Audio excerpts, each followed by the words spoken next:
जी हाँ, आज 26 तारीख नवंबर महीना और 26/11 हमले को आज 15 साल पूरा हो। ये एक ऐसा आतंकी हमला था जिसमें 164 लोगों की मौत और 300 से अधिक लोग घायल हो गया था। कसाब की गोली खाकर बचकर निकली नन्ही चशमदीद देविका आज किस हाल में है?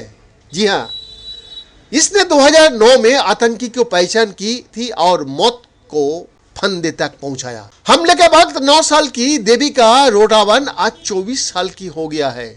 आतंकी हमले के बाद से देविका को जिंदगी किसी सेलिब्रिटी से कम नहीं रही। कौन बनेगा करोड़पति से लेकर कई डांस शोज में वो आ चुकी है, लेकिन उनकी लाइफ सुधर नहीं पाए।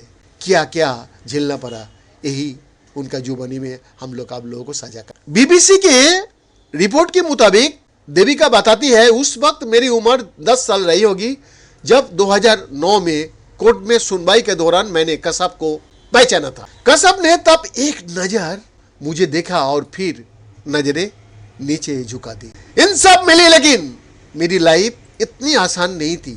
स्कूलों ने मारे डर के मुझे एडमिशन नहीं दिया, कहा कि मेरे रहने से और बच्चे की सुरक्षा को खतरा हो सकता है। कर किसी तरह पढ़ाई पूरी हुई। हाँ, कई संस्थाओं और सरकार की तरफ से आर्थिक मदद भी मिलती रही, क्योंकि मेरे पिता की आय उतनी नहीं है।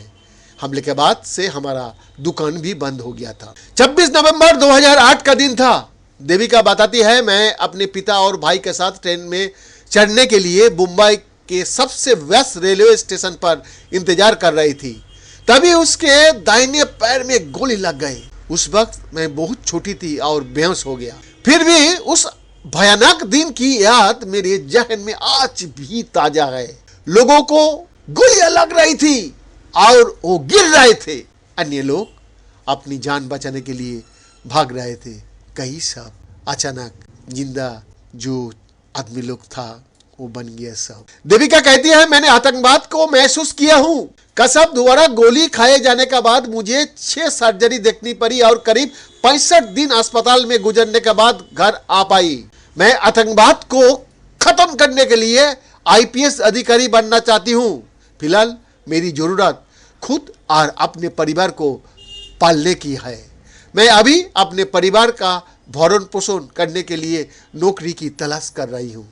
देविका उस वक्त बांद्रा के चेतना कॉलेज में बैचलर ऑफ आर्ट्स BA के अंतिम वर्ष की पढ़ाई कर रही है। पिता बूढ़े हो चुका है और कमाई का जरिया फिलहाल कुछ नहीं है, इसलिए देविका इस वक्त नौकरी की तलाश में है। वो कहती है, मुझसे बहुत सारे वादे किए गए, लेकिन अर्थात किसी व्यक्ति को खुद ही अपना ख्याल रखना पड़ता है। लोग बहुत बड़ी बात करता है, लोग पर अंगुलियां उठाता है, लेकिन फिर भी वो नहीं जानते कि इतने सालों में मैं किस संघर्ष से गुजर रहा हूँ। देविका ने 2006 में लंबी बीमारी के कारण अपनी मां को खो दिया था और उनके पिता 26/11 हमले से पहले सूखे मेवा बेचते थे। हालांकि जब वो देविका के इलाज के लिए अस्पतालों का चक्कर लगा रहे थे, तब उनका व्यवसाय बंद हो गया। उनके 2 बड़ा भाई है, एक अपने परिवार के साथ पुणे में रहता है, जबकि दूसरा रीढ़ की हड्डी में संक्रमण के कारण विकलांगता से पीड़ित है। 3 साल में ठीक हो गए। देविका को 2014 में TB हो गई थी और उन्हें लंबे समय तक गुजरना पड़ा। ये है 26/11 का चशमदीद गवाह देविका का जीवन कहानी। BN का रिपोर्ट, बिरसा न्यूज़ 24/7।